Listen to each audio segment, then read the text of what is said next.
So this is a quick video on something that makes photos look so much better. Something called white balance.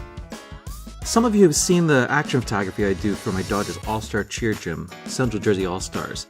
It's pro bono work, but I get to tell amazingly emotional stories with pictures. On average, for a single day of shooting, I'll take over 3,000 shots.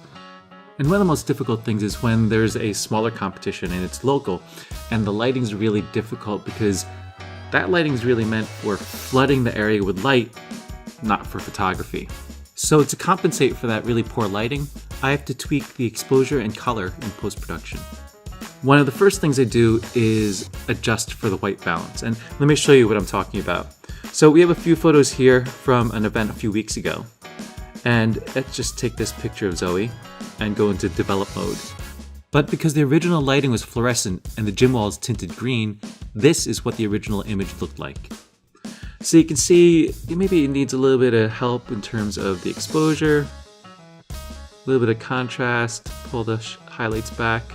But one of the key things is there's a green color cast on the image, and that's from the lights in the gym.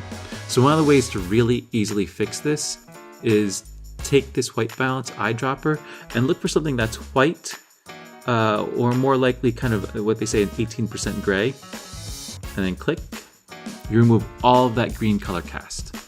After that, it's just a matter of adjusting for saturation, a little bit of vibrance, a little more contrast, and you have a much happier Zoe.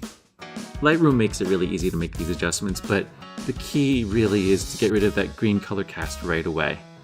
After that, you can make your saturation, contrast, and whatever other kind of adjustments you want to make, and you're good to go.